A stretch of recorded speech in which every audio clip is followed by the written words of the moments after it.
Hi, my name is Stella, and I wanted to come on here and share my experience transitioning as a child and then detransitioning as a child. For the longest time, I wasn't sure if I wanted to make this video. I thought that maybe the whole conversation had died down, that I was late to it, but it is still very much alive and it is still a battle that we have not won. So I, revisited some old subreddits I was active in, and they are still going at it. People still debate this, and Trump recently passed a bill that would end medical treatment for transgender kids nationwide, and already I think it was over 21 hospitals have banned this for children.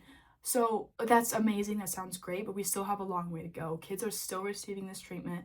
Kids are still regretting it. Adults are still receiving it. Adults are still regretting it. And it still needs to be talked about. So I thought I would come on and share my story and talk about why, even as hypocritical as it sounds, I am actually against children transitioning, even though I almost went through it. And I'll talk a little about that as well with the almost. So at the age of 11 is when I started to question my gender identity. I think this was because of COVID-19 and just being on lockdown and just only being in my room, trapped with my thoughts on the internet. I probably 12 hours on the internet every day. I think a lot of kids did. I think that was the norm during that time. We kind of just sat around and did nothing. Looking back, I probably should have been starting, some tech startup or getting super advanced in math. I don't know, right? But that's who I was. I was obsessed with identity. I was one of those kids. I was never really posting on TikTok, but I was just on it all the time.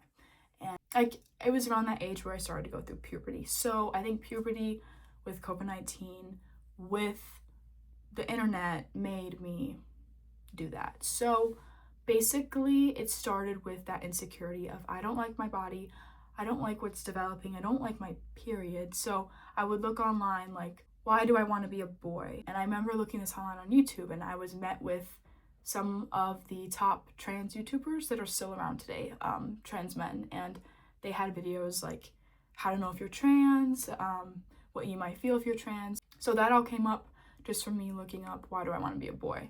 And because of that, I just went down a rabbit hole, and it didn't really take that long for me to buy into that idea that I was meant to be a boy, because I had always shown traits of being a tomboy or not really being a super girly girl. I never wanted to put my hair up. I never wore girly clothing. So I kind of made up these signs in my head, okay, well, that makes sense. Up until I was 12, I was kind of just identifying on the internet, playing around my identity and just seeing who I wanted to be, I guess. And then at 12, I was I want to be a boy. I have this name in mind. Let me tell my mom, right? So I told my mom at 12, and I told my mom, hey, I want to be a boy. And her first response was, why don't you just be a tomboy? But in my head, I was no, that's still a girl. I want to be a boy. So I fought her on it, and it was a whole thing. And I kind of wish she kept with that stance, but she did eventually change. And this happened because I feel a lot of other trans kids, I had been self-harming, and she found out, and so she took me to therapy, and that was kind of the click in her brain that, okay, this is real. My daughter, son is struggling, and I need to take them to therapy and possibly actually have them transition, right? So that was her then becoming supportive of me. So then I was trans for a while. So I was too late for puberty blocker, but I was on track to start testosterone, and in my state you start right once you turn 15. So I had a long ways to wait. So from the age of 12 to 15, I was just a transgender boy. I remember being trans was just horrible. I will never be as self-aware as I was when I was transgender. You are so aware of every little movement you make, every little thing you say, every little thing you express interest in, everything you wear, right? Literally just the way you walk, the way you talk and act, it's all just always in your brain, and you're always overthinking it, and it's not healthy is what I'm gonna say, especially for someone that age. I just remember you have this idea in your head of what a guy is. So you have this idea that they look like this, they act like this, they talk like this, and I'm over here and I'm not like that. And I'm never gonna be like that because I wasn't ever gonna be like that. It's just like looking in the mirror and being so disgusted and knowing that you will never be what you want to be. And then I would spend all day crying in my bed. If I got misgendered, don't talk to me for at least 2 days. I think that says a lot about like my experience transitioning or like being trans. Obviously there's so much. And I honestly think my brain blocked out a lot of it because it was so horrible. I went to a lot of therapists when I was trans. I spent a lot of time online, most of my time online. And anytime I did go out, I hated it. So I didn't do it very often. Now I kind of want to talk about how I started to detransition. 14, I remember having this one thought. I was in Target and I walked by the Ulta beauty section, and I remember seeing some of the girls, like the models that they post up on top of the aisles, and I was like, oh, I wish I was pretty like them.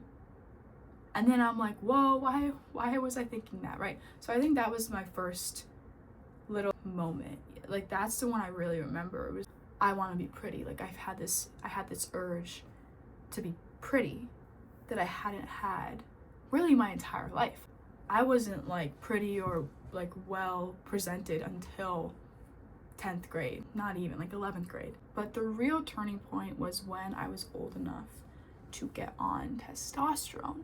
So when I went into my first like meeting for testosterone, when they demonstrated how to inject it and I gave myself my first injection, I was sitting there, I was holding the needle in my hand, about to inject it. I was so hesitant, and the nurse kept saying things like, you want this, you wanted this for years, this is gonna help you, this is gonna make you better, it's gonna make, you know, your gender dysphoria better. And I did have to get diagnosed to get on hormones, but I genuinely think they just diagnose everyone because more diagnosis equals more prescriptions of testosterone equals more money for pharma. I doubt there was many people who went through that process that weren't diagnosed or who were denied. I would be very surprised. So then while in the clinic, the thought basically became, I can't do this for the rest of my life. I can't inject myself once a week for the next 60 years. I'm not doing this. I'd rather just be a girl. So I think like I had an epiphany or something. I had a complete shift in who I was, and it was almost like overnight. Like I realized that what I was doing just was not worth it. And I was giving up way too much to go through with that. So that was one thing. I'm not sure if that's similar to other experiences. I'd love to know if any of you guys have detransitioned. Let me know how it worked for you. Like, was there a bunch of little times and then it led up to you detransitioning, or was there like one time like me, like where it just clicked and you were like, I don't want to do this. And also, I don't know if I mentioned, I did inject myself once, so that's why I kind of call myself a detransitioner, because a desister is someone who identifies and doesn't identify anymore, but they never did anything medical. And then a detransitioner is someone who goes down the medical path and then gets off it. So for me, I'm on the cusp. I'm technically a desister, but it's a little more complicated. So that's why I said detransitioning in the video. When I detransitioned, I had been going to a real school, an in-person school, for a semester. So there wasn't really a big it's not like I was popular as a trans person, had like a bunch of trans friends. So I didn't really experience much at school. I experienced more after the fact, like once I became more known and had more friends, then I had people ask me about it. But up until then, I didn't really experience much at school. But I do actually think some people think I transitioned the other way, like because I entered high school as a boy, and I did pass, by the way. People thought I was a guy. So I think some people actually think I'm a trans girl, which is not the case. But I will say there was a noticeable change in my family dynamic, or just the way they treated me. Because beforehand, when I was trans, like no one bothered to talk to me. Some of the little kids would talk to me, right? But the older people, like my cousins that were my age, or like, you know, uncles, aunts, right? People that knew me before I was a trans boy, they treated me way better after I detransitioned. And I kind of just wish, I wish that people in my family that disagreed with it would have just had that conversation with me. So If you are someone in a family where someone else is like transitioning and they're a child and you know that the parent is planning on like putting them on hormones or it's just getting a little out of control, I would say go talk to them. Like just go sit down with the kid and tell them why you think it's wrong, because I kind of wish someone did that with me. Like there was a few like small comments, like people would kind of sneak things in that they didn't agree with it, but no one ever sat down with me and like talked to me, and everything was just so encouraged and there was just never any backlash. Like, they just treated me like an adult. They treated me like I knew what I was doing. But yeah, that's how it was with family. Oh, they treated me better once I detransitioned, which does make sense. But anyway, it did hurt. It hurt a little bit. Experiences afterwards in the online realm and debating. So I was always like, I was black sheep in my family. I was black sheep in the trans community too. I was spitting some crazy stuff on Reddit and I got banned from 3 trans subreddits, pretty sure. I never even said anything crazy, but I was one of those trans people that was called transphobic, right? That was saying things. Like I was a trans medicalist. I was Truscum. I was one of those. And basically, for those of you that aren't familiar with this, there was a whole debate online. There still is, like there's still a whole debate, but from what I remember, right, when I was active in it, it was trans medicalist versus, I know there was Too Cute, what they called Too Cutes. It was like Truscum versus Too Cute, right? So Truscum was like Truscum. I don't even know how to say it anymore. It's been so long, but they were basically trans medicalists. I think there was some differences, but they were trans medicalists. So it was like, you're only trans if you have gender dysphoria, diagnosed with gender dysphoria, you have shown signs since birth, or you've shown signs for a large portion of your life, and then you plan on taking hormones and getting surgery.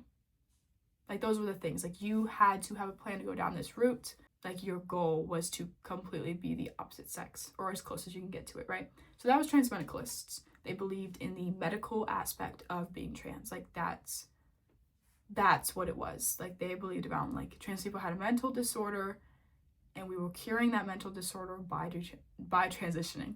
And then the other side, which was the majority of people online, was anyone can be trans.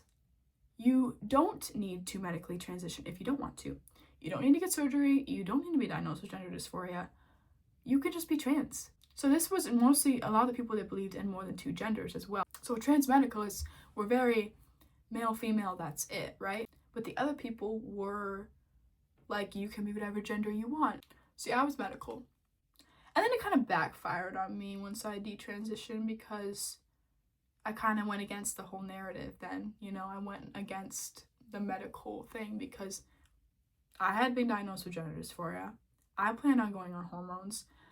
I was going to get surgery. I was planning on getting a double mastectomy, and I wanted bottom surgery. There's 2 types of bottom surgery. I wanted the less invasive one. So me detransitioning went against that, because since I already had all these things, I wasn't living up to it and I was going against their ideology. I would often get hit with comments like, you were never truly trans, or you were just insecure, like you're not one of us, you never were, stuff like that.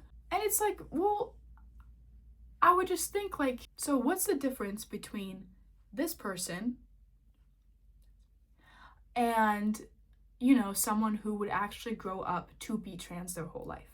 There's no difference. You cannot, like, what I went through was real. My struggles were real. I truly wanted to be a guy. So there's just no difference. Like you can't tell. And so I think comments like that were just really weird. Like, you were never trans. I was trans and I'm not. It can work like that. It works like that. And people from every trans ideology would say this to me. It wasn't just one or the other. And then I just completely left everything. Even in the detrans like areas, like people were still, it was just hard to fit in. And now I kind of want to talk about advice for those that are considering detransitioning. I think this could go both ways too. Just people that don't know who they want to be, because I was there for such a long time, and I'm really empathetic to people like that. I would say only think about yourself. Like, kind of take everyone else out of the equation. Easier said than done, but one big reason why I stayed trans for a little bit was because I wanted to keep things consistent. I didn't want to be this wishy-washy person that people just couldn't rely on, that wasn't stable. That's how I felt. So I just thought, I'll just stay as trans. I'll stay as trans because I already committed to it. Don't do that. Don't be like me. Just detransition or transition, whatever you're thinking about doing. Another thing is, you've probably heard this before, is the island example. Kind of just imagine yourself as either like only person on an island or like a floating head, somewhere where it's just you. Like, what would you rather be? Would you rather be a girl on that island, or would you rather be a guy? That's what it is. Like, which one do you feel most natural as if you were to live out the rest of your days on a tropical island? So regarding now with my relationship to the trans community, how do I view it? So I'm not against being trans. I think a lot of people think that, like detransitioners think that way, or I think a lot of trans people think we think that way, right? That we are just against trans people and that we don't think it's a good idea, and that's not true. I think in some cases it can be really good. I think especially if it's curing your dysphoria. I don't know what it's like to feel that way because I backed out of testosterone, but if it is helping you, yes. Like, will you get rid of dysphoria? No. But if that's helping you more than doing absolutely nothing, yes, go ahead with it. Transition. Like, transitioning has been around for centuries. We have, like, this is not a new thing. I'm not gonna sit here and say like these new kids doing all this. Not like, this has been around for a while. People have transitioned, people have cross-dressed. Like, it's normal. It's not like shocking to think that your brain could be mismatched from your body, right? I think once we have more technology to look into that, I think it would be really cool to truly understand how that works. Right now we know it has something to do with gray matter, and it kind of relates to like gay men are very similar to like trans women in the sense of how their brain is wired. And there's been studies on that. I think it's really cool, and I would love to learn more about it. But we can't do brain scans on every single person, and there's probably variation within that. Like, maybe people that don't have mismatched stuff like that, but they still should transition, right? So I think that's really cool. I think it's something I'm excited for it to be developed more, but it's not. It'll be a while until then. So even though I am for transitioning in certain cases, I think when it comes to children, absolutely not, never. This is because, like, yes, there is studies that like most kids don't regret it, or that most people don't regret transitioning, but a lot of those studies are very flawed. And I have a master doc explaining why they're flawed, like, because I was sick and tired of people citing like the same studies over and over again. I went through and I read them and I figured out what was wrong with them. Like, I was reading like 80-page studies at the age of 12.